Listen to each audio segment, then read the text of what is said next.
India market invest মাইন্ডসেটে আপনাদের স্বাগত। যা চ্যানেল নতুন এসেছেন তাদেরগুলো প্লিজ চ্যানেলটাকে সাবস্ক্রাইব করবেন, লাইক করবেন, বেল আইকনটা প্রেস করবেন, তার সাথে অল বাটনটা প্রেস করবেন, নোটিফিকেশন সঙ্গে সঙ্গে আপনাদের কাছে গিয়ে পৌঁছাবে। স্যার কালকে 18 তারিখ গেছে, তো 18 তারিখে লেট নাইটে কিন্তু আমরা ফেডের আউটকাম পেয়ে গেছি, যেখানে রেট কাটের কথা আমরা বলছিলাম। তো রেট কাট কিন্তু হয়েছে কত, 50 বেসিস পয়েন্ট।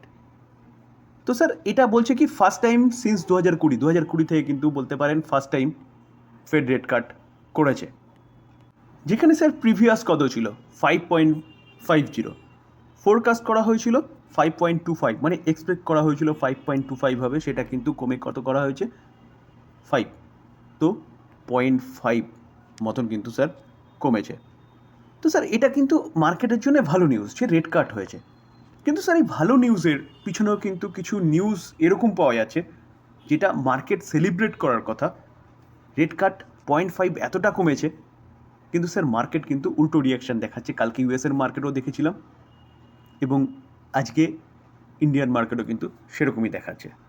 স্যার কালকে ডাউকে দেখলে দেখা যাবে যখন মার্কেট ওপেন ছিল ইউএসের মার্কেট, তখনই কিন্তু এই রেড কার্ডের খবরটা এসছে এবং রেড কার্ড ভালো কিন্তু হয়েছে।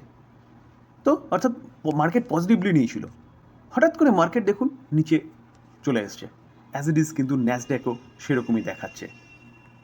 স্যার আমাদের যদি নিফটিকে দেখেন, দেখলে দেখা যাবে দেখুন নিফটি পজিটিভ ওপেন হয়েছিল, তো সেখান থেকে ভালো আপসাইড দেখিয়েছিল, দেখানোর পরে কিন্তু নিচে আসতে আসতে কিন্তু এখন প্রায় বলতে পারেন লালের দিকে যেতে চলেছে।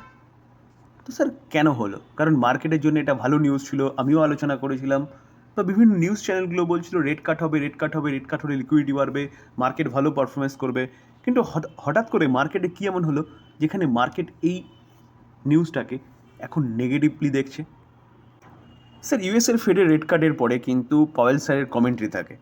তো পাওয়েল স্যার কিন্তু কমেন্ট্রিতে কী বলেছে যে রেট কাট হয়েছে কত 50 বেসিস পয়েন্ট, ঠিক আছে, কিন্তু তিনি বলেছেন হওয়ার পরে কত হয়েছে 5%। তো সেই 5% এবার বলা হচ্ছে কি সেটা কিন্তু এই ইয়ারের মধ্যে 4.5 থেকে 5 পর্যন্ত হতে পারে। এবার যখনই এই অ্যানাউন্সমেন্ট হয়েছে না, তখনই কিন্তু মার্কেট নিচে এসছে, অর্থাৎ আরও 0.25% কিন্তু কাট হতে পারে। তো এটা কেন হয়েছে? কারণ দেখুন অবভিয়াসলি ইকোনমির জন্য ভালো, যেখানে এক্সপেক্ট করা হয়েছিল 2.5, সেখানে হঠাৎ করে চলে এসছে কত 0.5, এবং তার পাশাপাশি আবার বলছে 0.5 হয়তো কাট হতে পারে। তো স্যার এটাকে দেখা হচ্ছে ইলেকশনের সাথে কম্পেয়ার করে, যেখানে 2024 ইউনাইটেড স্টেটস প্রেসিডেন্সিয়াল ইলেকশন হতে চলেছে কবে, 5ই নভেম্বর।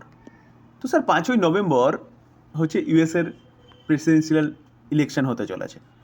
তো সেখানে যে প্রেজেন্ট গভর্নমেন্ট রয়েছে, অর্থাৎ জো বাইডেনের যে গভর্নমেন্ট রয়েছে, সেই গভর্নমেন্ট এটা বিভিন্ন মহল থেকে উঠে আসছে যে এটা জোরজবস্তি করে করা হচ্ছে, যেখানে 0.25 করার কথা ছিল 0.5 করে দিয়েছে। এটা হচ্ছে জোরজবস্তি করে করা হয়েছে মার্কেটকে খুশি করার জন্যে, মানুষকে খুশি করার জন্যে, এবং বলা হচ্ছে এটা হয়তো 4.75 পর্যন্ত হতে পারে। তো এটা বিভিন্ন মহল থেকে বা বিভিন্ন অ্যানালিটিক্সটা কিন্তু তাই বলছে যে প্রেশার ক্রিয়েট করে এই জিনিসটা করানো হয়েছে, যেটা অরিজিনালি হওয়া উচিত ছিল না। তার পাশাপাশি এই নিউজটা উঠে আসছে যে যেখানে 50 বেসিস পয়েন্ট রেট কাট হয়েছে, তো রেট কাট করার পিছনে কারণ বলছে কি যে একটা ফিয়ার কিসের, যে ইউএস ইকোনমি যে স্লো ডাউন, অর্থাৎ রিসেশনের কথা শোনা যাচ্ছে পোটেনশিয়ালি, সেইটার কথা মাথায় রেখেই এত বড় একটা রেট কাট করা হয়েছে, যেখানে 90% এক্সপেক্ট করছিল 0.25 হবে। স্যার এটাকেও কিন্তু একটা কারণ হিসেবে অনেকে ধরছে, তো তার জন্যে কিন্তু মার্কেট কনসার্ন। এই আর্টিকেল দেখলে দেখা যাবে দেখুন expert have express concern that market could interrupted the move as a sign of the Fed heightened fear about a potential economic slowdown in the USA. Sir দিগ্গজ ইনভেস্টর ক্রিস উড, ইনি হচ্ছে ইউএসের কিন্তু investor, যেখানে তিনি কি বলছেন, তিনি বলছেন যে ফেড যে outsized rate cut may have had political motivation, says Chris Wood. তাহলে বুঝতে পারছেন তো যে রেট কাট করেছে, আমরা এক্সপেক্ট করছিলাম এগ্রেসিভলি রেট কাট করা হয়েছে, এটার জন্য কিন্তু একটা নেগেটিভ ইম্প্যাক্ট মার্কেটের মধ্যে পাওয়া যাচ্ছে, যার জন্যই কিন্তু মার্কেট এরকমভাবে রিয়্যাক্ট করছে। দেখুন স্যার তার কথাই কিন্তু স্পষ্ট যে এই যে এতটা রেট কাট করেছে ইউএস ফেড, বলছে motivation for this outside move May possibly have been political.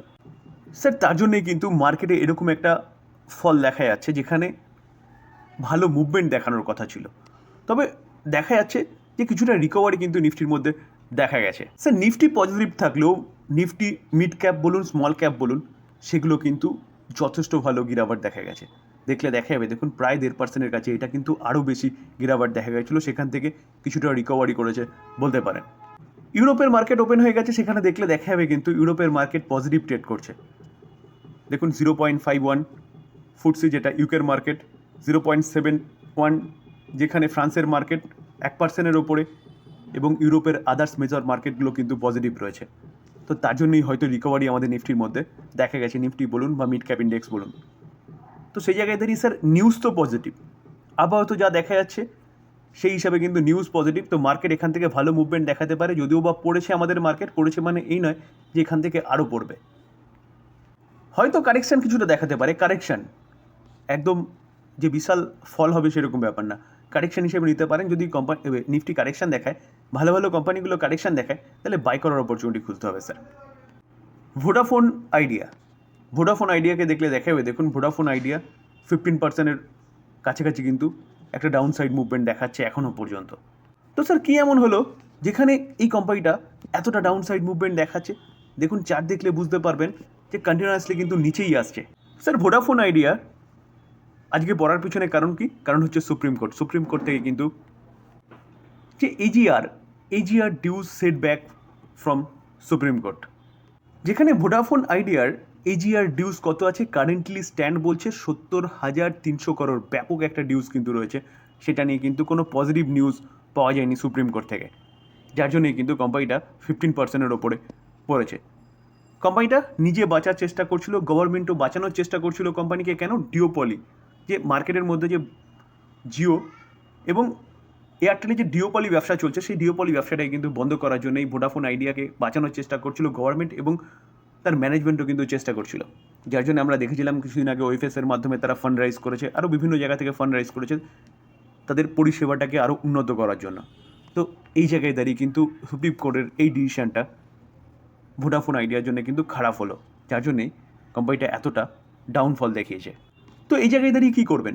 দেখুন স্যার, আমি আগেও বলেছিলাম যে ভোডাফোন আইডিয়া ইনভেস্টমেন্ট করার মতন স্টক নয়, ট্রেডিং করার মতন স্টক।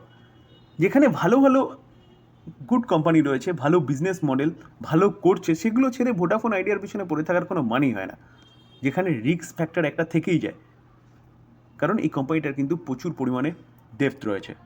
স্যার ডিসক্লেমার দিয়ে রাখি, যেরকম নিউজ পাওয়া যাচ্ছে সেরকম আলোচনা করলাম, টোটালি লার্নিং পারপাস। এটাকে বাই সেল রেকমেন্ডেশন হিসেবে নেবেন না, বাই করবেন সেল করবেন নিজে অ্যানালাইসিস করবেন, তারপরে আলোচনা এই পর্যন্ত। যদি আলোচনা ভালো লাগে, যা চ্যানেল নতুন এসেছেন তাদেরগুলো প্লিজ চ্যানেলটাকে সাবস্ক্রাইব করবেন, লাইক করবেন, বেল আইকনটা প্রেস করবেন, তার সাথে তলবটনটা প্রেস করবেন, নোটিফিকেশন সঙ্গে সঙ্গে আপনাদের কাছে গিয়ে পৌঁছাবে। থ্যাংক ইউ, ভালো থাকবেন।